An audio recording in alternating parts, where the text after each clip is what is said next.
안녕하세요. 조선생입니다. 우리 가족 주주님들 반갑습니다. 요즘 구독과 좋아요를 좀 안 눌러주셔서 많이 섭섭합니다. 섭섭하지 않도록 미리미리 구독과 좋아요 잘 좀 눌러주시면 너무나도 감사하겠습니다. 댓글에다가 화이팅이라고 한 번씩 남겨주시고요. 계속해서 오늘 정말 중요한 핵심 말씀 드릴 거니까 영상 끝까지 시청해 주시길 바라겠습니다. 영상 시작하기 전에 중요한 전달사항 한 가지가 있습니다. 이번 12월 9일 월요일까지 신청해 주신 모든 분들께 12월 말에 진행되는 대규모 수주 공시 종목 전부 다 하고 단기 급등 대비 정보를 전부 다 무료로 제공해 드리도록 하겠습니다. 자료를 받아보시면 진행 스케줄하고 매수가 매도가 예상 수익률까지 날짜까지 전부 다 적혀 있을 겁니다. 그대로만 해주시면 여러분들께서 생각하신 것보다 훨씬 더 높은 수익률 가져가실 수 있으시니까 그대로만 해주시고요. 이제 박스권 장세입니다. 그래서 여러분들께서 많이 힘들어하셔서 특별하게 무료로 제공해드리니까 구독과 좋아요는 한 번씩 부탁드리고요. 12월 9일 월요일까지만 받도록 하겠습니다. 여러분들께서 꼭 신청을 해주셔야 다음 주에 바로 진행 처리해드리니까 꼭 보내셔가지고 좋은 수익, 좋은 자료 가져가시고요. 신청하신 방법은 간단합니다. 하단에 보이시는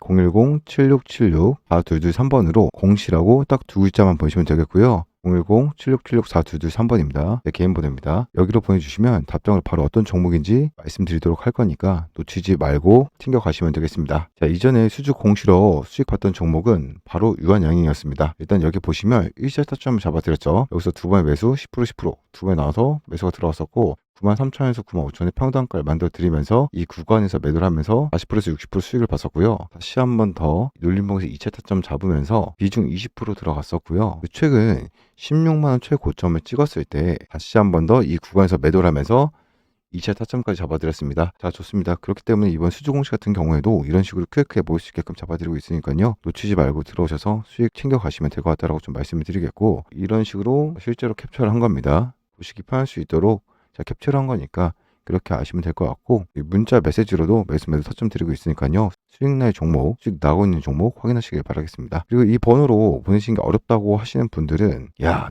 정말 이 번호로 보내기 어려워 못 보내겠어 하시는 분들은요. 영상 하단에 보시면 더보기 버튼이 있습니다. 이 더보기 버튼을 클릭하시게 되면 이렇게 넘어가지게 되는데요. 1번 링크를 클릭하시게 되면 이 메시지 창으로 자동으로 넘어가지기 때문에 전송 버튼만 클릭하시면 되겠고요. 2번 링크 클릭해서 소통과 입장 요청까지 해주시면 아까 말씀드린 것처럼 매수 매도 타점 다 확인할 수 있으시니까요. 들어오셔서 종목 확인하시길 바라겠습니다. 좋습니다. 영상 이어서 보도록 하겠습니다. 자, 계속해서 2차 전지 좀 보도록 할 거고요. 연일 수주 폭탄이 터진다. 2차 전지 한국 주식 조만간 엄청난 상승에 올릴 이유에 대해서 오늘 말씀드려보는 시간을 가져보도록 할 거고요. 한국 주식 시장을 떠나는 투자들에 대해서 좀 말씀을 먼저 드려보도록 하겠습니다. 그리고 두 번째 말씀드릴 부분은 워렌 버핏이 현금 보유량을 늘린 이유 말씀드릴 거고요. 현 시점에서 국내 주식의 전망도 한번 말씀드리고, 그 다음은 국내 주식이 저평가 받는 이유 말씀을 드릴 겁니다.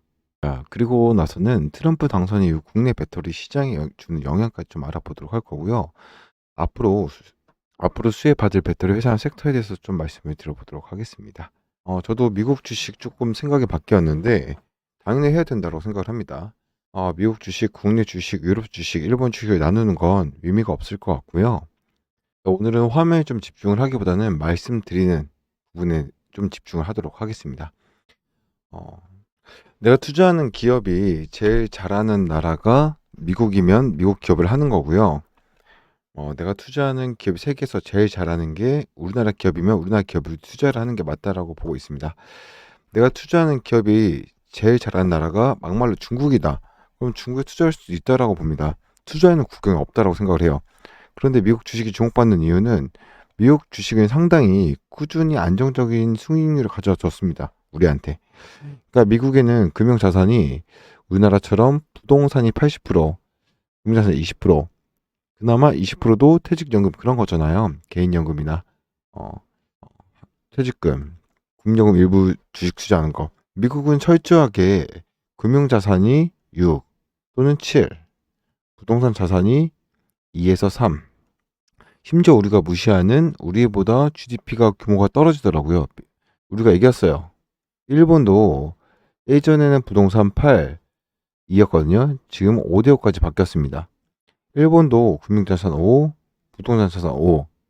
세계 어느 나라에도 우리나라처럼 부동산 8, 금융자산 2인 나라는 없습니다. 저는 최소한 5대5 수준까지는 일본처럼 맞춰져야 된다고 보고 있고요. 미국 주식은 S&P나 S&P 500이나 나스닥 같은 경우는 연평균 수익률이 은행 이자 내는 것보다 훨씬 더 좋은 대략 15에서 18% 꾸준히 냈습니다. 근데 우리나라 지수, 코스피 지수나 코닥 지수 10년 돌려보면 제자리 수준이에요.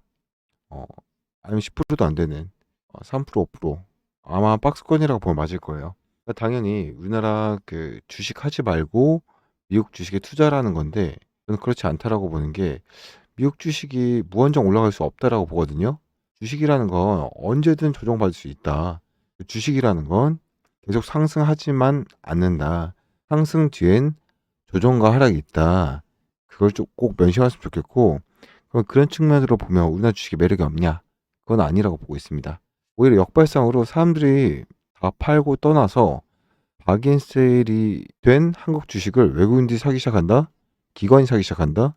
그러면 한국 기업들이 망하나요? 한국 기업들이 뭐 문제가 돼가지고 주식시장에서 상장 폐지가 되나요? 상장 폐지되는 회사도 있죠, 물론. 한국 기업들이 어려움을 겪는 과정 중에서도 살아나는 기업들도 있잖아요. 세계에서 배틀업체 잘하죠. 조선업체 세계에서 최고죠. 심지어 방산업체도 세계로 진출하잖아요. 음식도 세계로 진출하죠. 엔터로 세계 진출하죠. 저는 그래서 한국 주식, 미국 주식 이분법적으로 나누는 것보다는 내가 투자하는 기업이 세계에서 제일 잘하는 기업에 투자하자. 국경을 나누지 말자. 오히려 우리나라 주식에 대한 부정적인 얘기가 역대급으로 쏟아 나올 때는 한번 역발상으로 좀 우리가 생각을 해보자. 과거에도 돈 벌던 사람은 부정적으로 얘기할 때 과감하게 적극적으로 투자했던 사람이 돈을 벌었다라고 생각을 하고요. 지나치게 부동산에 편중된 구조적으로 잘못된 것 일부러 오히려 금융자산 쪽으로 전환하는 게 맞다라고 생각합니다. 현금은 가치가 점점 떨어질 수밖에 없는 거예요. 금융자산이 됐든 투자자산이 됐든 투자를 하는 게 낫다. 비트코인 될 수도 있고 주식이 될 수도 있고 돈의 값어치가 올라가는 것보다 물가라든지 자산의 가치가 더 올라가니까 그게 금융이 됐든 부동산이 됐든 투자자산이 됐든 저는 극단적인 투자법 S&P 묻어놔라 반은 맞고 반 틀리다라고 보고 있고요. 저는 미국 주식, 국내 주식, 채권, 소위 말하는 포트폴리오, 자산 배분. 부동산 너무 투자하고 싶을 때 부동산 관련된 리츠 상품이 있어요. 지금 딱 시점에서 한국 주식과 미국 주식을 비중을 본다고 하면 전 그런 게 있어요. 개인 투자들이 미국 주식도 꼭 좋다고 들어간 순간 그게 꼭지점이 아닐까. 지금 무식 주식을 안 할 수는 없고 지금 그래도 국내 주식이 저평가된 게 많으니까 한 7대 3 정도 비중이면 괜찮지 않을까. 이게 바뀔 수도 있어요. 미국 주식 박살 나가지고 엄청 싸졌다? 그땐 미국 주식 팔고 여기가 8, 여기 2가 될 수도 있겠죠. 이 버블은 회사가 벌어진 이익 속도보다 주가 속도가 더 빠르면 이익은 30%밖에 안 나는데 주가가 330%가 올랐어요. 이건 버블이겠죠. 근데 엔비디아가 왜 버블 소리 안 듣냐면 주가 100% 올랐는데 이익이 100% 올라요. 버블이라고 얘기할 수 없는 거죠. 주가 상승 속도만큼 이익이 따라 올라오면 된다. 그래서 버블이라고 얘기하기에는 워렌 버핏이 애플 주식에 판 거는 미국 주식이 버블이라서 판 건 아닌 거예요. 스티브 잡스 때만 해도 애플은 늘 혁신적인 신규 제품을 냈습니다. 지금 어떤 상황이냐면 스티븐 잡스가 죽고 나서 애플이 엄청난 혁신이라고 말하는 제품 내놓나요? 애플하면 애플바들이 존재하죠. 클라이언트들의 로열티 굉장히 굳건하죠. 근데 전 애플이 계속적으로 주가를 지금 올렸던 거는 애플이 자사주를 매입하고 자사주를 소각하고 주 친화적으로 했기 때문이지 혁신적인 제품 본인의 경쟁력으로 세상을 바꾸는 제품을 내서 애플이 주가가 올랐다라고는 생각을 안 하는 거거든요. 워렌 버핏이 애플이 여태까지 주주 친화적인 정책을 하고 배당금도 많이 주고 다 좋은데 주가는 뭐죠? 결국에 성장성이잖아요. 주가는 이 성장성이 애플 더 이상 성장하는 거 쉽지 않겠구나. 애플 입장에서 열받을 수 있겠지만 핸드폰 비싼 거, 싼 거 다 합친 글로벌 시장에서 삼성이 1등이에요. 애플이 2등이에요. 비싼 시장에서도 삼성과 애플이랑 별로 차이가 안 나요. MZ세대들은 그래요. 삼성폰 쓴 사람 없는데요. 근데 핸드폰 쓰는 전체 인구를 보면 삼성이 1등이에요. 삼성이 그렇게 욕을 먹고 있지만 삼성이 글로벌 1등이에요. 데이터 조금만 검색해봐도 나옵니다.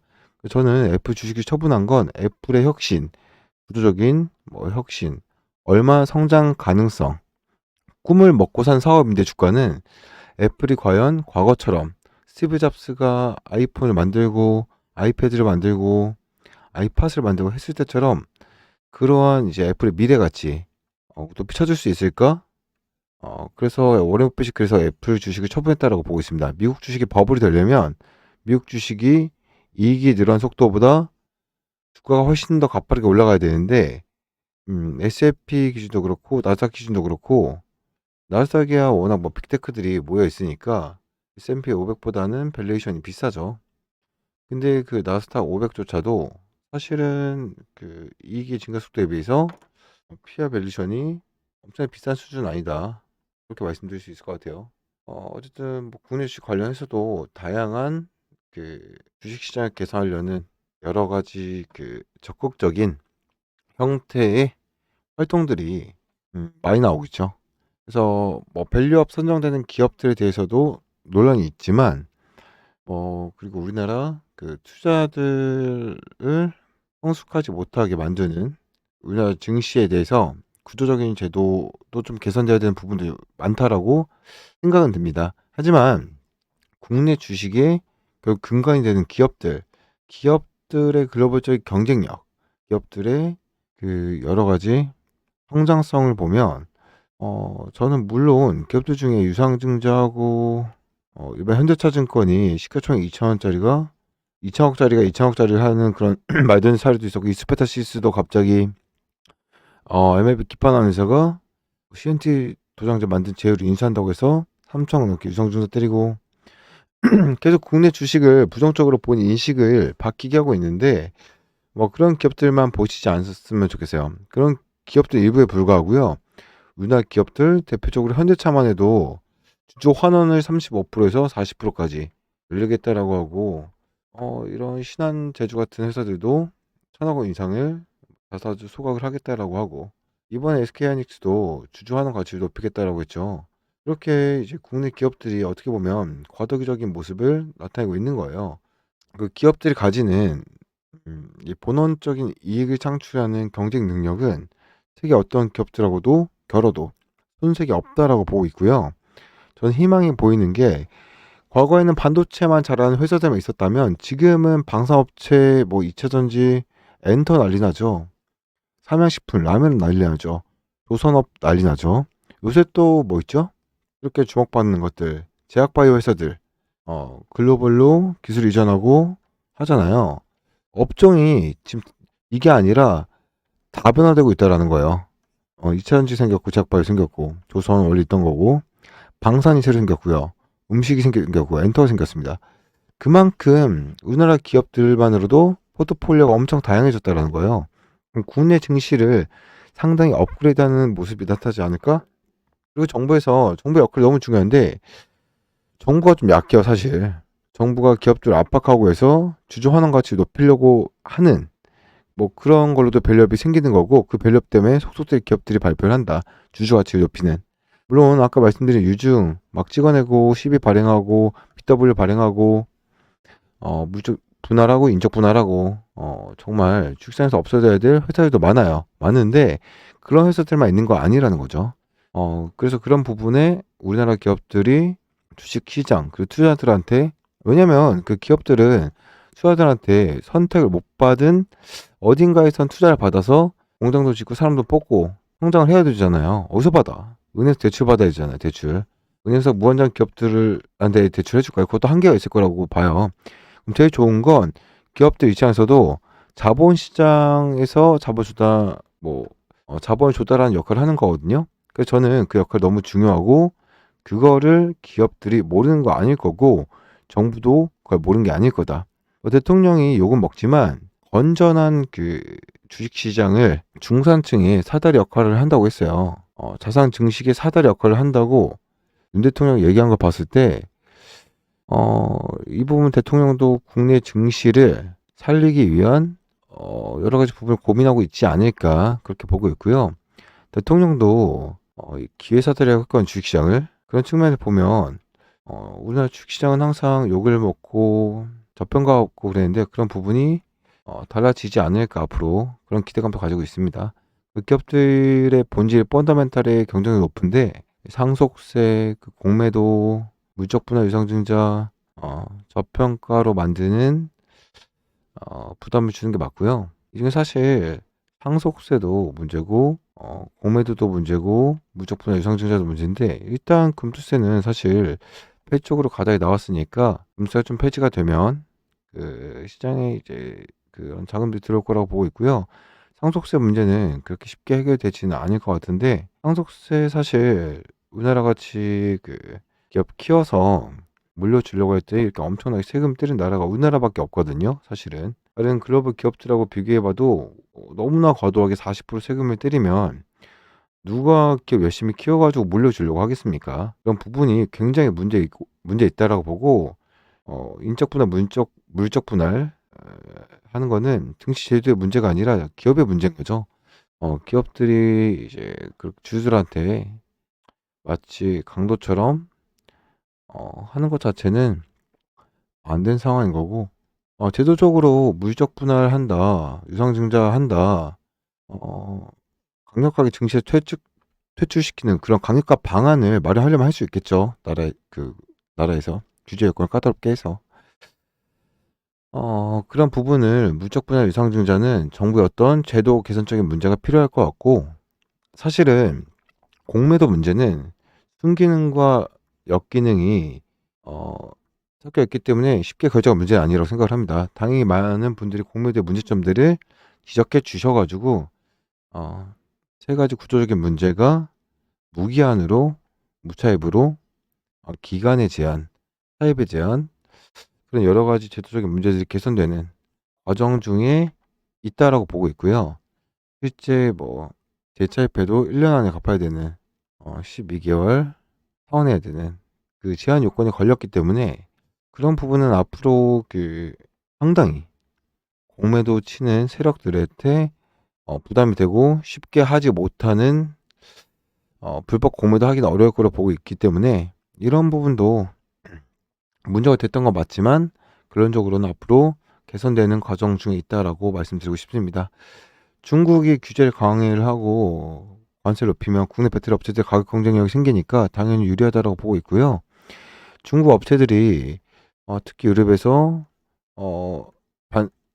유럽에서 점유율이 떨어지면 그 반사수에는 분명히 국내 배터리 업체가 가져갈 거라 보고 있는데 유럽의 포지션이 가장 높은 게 LG 엔솔입니다. 53% 55%가 되니까 LG 엔솔이 최대 수혜를 볼 것으로 보고 있습니다. 제가 표를 하나 보여드릴게요. 교보증권에서 나온 표인데요. 굉장히 좋은 표입니다. 관세 변동에 따른 한국산 배터리 이점입니다. 2018년 이후 관세를 적용했을 때 LFP와 한국의 NCM811 배터리 차이는 가격 차이는 20%가 났습니다. 근데 2025년 이후 한국산 관세를 적용하면 한국산 배터리하고 중국산 LFP 가격이 12% 줄어듭니다. 배터리는 품질과 성능이 워낙 중요하기 때문에 무조건 싸다고 싼 배터리 쓰지 않습니다. 싼 배터리 잘못 썼다가 지금 중국에 페리스 배터리 썼다가 화재 나고 난리 났죠. 벤츠가 뜨거 했을 겁니다. 벤츠가 뜨거 하는 거를 스텔란티스나 폭스바겐 보고 있겠죠. 볼보도 보고 있겠죠. 그래서 요번에 재미난 게 배터리 화재 나고 났을 때 가장 먼저 우리는 올 100% 한국 배터리 씁니다 라고 자신있게 얘기했던 업체들이 BMW, 스텔란티스 이런 회사들이었죠. 이 관세 적용될 경우에 많게는 20.7%까지 배터리 가격 차이가 났는데 2025년 이후에 관세 적용 강화된 조건으로 보게 되면 중국의 LFP 배터리랑 한국의 NCM 배터리 가격 차이가 3%로 엄청나게 줄어듭니다. 20.7% 3% 줄어들면 중국의 LFP 배터리를 우리가 싸다고 쓰는 일이 없어지겠죠. 그러면 이 배터리 가격도 중국의 LFP랑 NCA811 한국 거랑 NCA811이 3%가 차이가 나는 거고요. 에코프로비엠이나 LFP나 ACM 구간방 니켈 90% 하는 거는 오히려 LFP 배터리보다 이것부터 더 싸집니다. LFP 배터리는 가격 경쟁력도 완전히 상실하는 거니까 관세 적용하면 한국 배터리 가격이 3% 정도 높은 가격이라고 보면 상당히 한국 배터리 업체들의 가격 경쟁력이 생기는 거고, 품질은 LPP보다 한국의 NCM 배터리가 훨씬 뛰어나니까 이 중국산 전기차의 관세를 때리면 한국산 배터리 업체들이나 한국의 현대 기아차는 당연히 수혜를 볼 수밖에 없다, 그렇게 보고 있습니다. 당연히 그 중국을 배제되면 가장 수혜를 받을 수 있는 건 LG엔솔이 가장 수혜를 받겠죠. 가장 수혜를 받을 거고, LG 에너지솔루션이 다음에 이제 수혜를 보는 거는 사실은 SK온보다는 삼성 SDI라고 보면 될 것 같습니다. LG엔솔의 가장 중요한 밸류체인 중 하나인 양극 집단의 포스코 퓨처엠과 LG화학도 수혜를 받을 것으로 보이고요. LG엔솔루션에 납품하는 각종 밸류체인 업체들, 납품하는 게 응급제, 대주전자 재료가 있고요. PNT라는 회사가 있고요. 장비 쪽에서는 LG엔솔도 나중에는 포스코홀딩스의 수산의 리튬을 쓰지 않을까. LG엔솔의 월통형 배터리 하게 되면 그 LG엔솔의 월통형 배터리를 니켈, 강판 원자재를 TG스틸 이런 회사들이 좀 수혜를 받지 않을까, 그렇게 보고 있습니다. 자, 오늘 이 정도 말씀드리면 될 것 같고요. 간단하게 시초가 매매 설명드리면서 영상 이어서 보도록 하고 다음에 더 좋은 내용을 찾아오도록 하겠습니다. 감사합니다. 그리고 이 단기적으로 볼 때 좋은 종목들 제가 제시해드리고 있으니까 이번 영상도 참고하신 다음에 다음 투자 좀 적용을 해보시면 정말로 좋은 투자를 할 수 있지 않을까, 이런 생각을 하고 있습니다. 끝까지 보시면서 도움을 받아 가시길 바라겠고, 여러분들에게 여쭤보고 싶은 게 있습니다. 뭐냐면 9시에 딱 땡하자마자 매매를 할 수 있냐 없냐 여쭤보고 싶은데요. 제가 매일매일 종목을 분석을 하고 시장의 동향을 공부하고 있다 보니까 정말로 좋은 종목들이 많이 보여요. 그래서 여러분들이 투자할 때 도움을 받아갈 수 있는 무료 종목을 공유해드리려고 하는데, 이 시초가에 매매할 수 있는 사람들이랑 매매할 수 없으신 분들이랑 이 종목의 성격 차이가 너무나 많이 납니다. 일단 단타할 때 유리한 종목들, 금 매수가 들어오는 종목들 같은 경우에는 시초가에 매매할 수 있는 분들에게 공유해드려야겠죠. 그리고 난 중장기 짧게는 일주일 정도 보는 게 좋다라고 하시는 분들께서는 급매수가 들어오는 종목이 아니라 꾸준한 매수가 들어오는 자리가 좋은 종목들을 드려야겠죠. 그래서 여러분들에게 투자 성격에 맞는 종목들을 무료로 공유해드리려고 여쭤보는 것이고, 여러분들이 채널 구독 눌러주시고 제 영상을 끝까지만 시청해주시면 누구든지 무료로 전달해드릴 겁니다. 그래서 지금 영상 보신 여러분들께서도 나는 시초가 매매할 수 있다 라고 생각하시면 숫자 1번을 메시지로 전송해 주시고요. 나는 땡 하자마자는 조금 부담스럽다, 출근 시간이다 라고 하시는 분들께서는 숫자 2번을 메시지로 전송해 주시고요. 숫자 2번 번호를 여러분들이 해당되는 것을 보내주시면 조선생이 이 시장의 대장주 하나를 무료로 하나 전달해 드릴 겁니다. 우선은 저 같은 경우는 금융투자협회에서 공식으로 인정한 자문 인력입니다. 펀드 투자 권유, 그리고 증권 투자 권유, 파생 상품까지 다양한 상품을 여러분들에게 권유할 수 있는 전문적인 자격이 있다라는 거죠. 그래서 그냥 유튜버들보다는 훨씬 더 좋은 정보를 제공해 드릴 수 있고 더 좋은 정보들 말씀드릴 수 있지 않을까라고 생각을 하는 부분이니까 여러분들이 다른 곳들보다는 훨씬 더 좋은 투자를 할 수 있지 않을까, 이렇게 말씀드릴 수가 있겠고요. 그리고 여러분들이 나는 문자를 보냈는데 답변이 안 오더라라고 하시는 분들이 계시면 다른 구독자분들 겹쳐서 누락이 될 가능성도 있습니다. 나는 진짜 안 온다라고 하시면 다른 번호로 다시 한 번 더 보내주시길 바라겠습니다. 다시 보낼 때는 제 시도라고 보내주세요. 다시 보내시면 다시 보내셨구나 라고 생각해서 더 디테일하게 챙겨 드릴 거니까 다시 보낼 때는 제 시도로 꼭 붙여서 보내주시길 바라겠습니다. 다시 한 번 더 좀 말씀을 드리겠습니다. 여러분들 시초가에 매매를 할 수 있으면 숫자 1번을 보내주시면 되고요. 시초가 매매 어렵다라고 하시면 2번을 문자 메시지로 전송하시면 감사한 구독자분들에게 무료로 대장 종목 공유해 드릴 테니까 받아보시고 한번 참고해 보시길 바라겠습니다.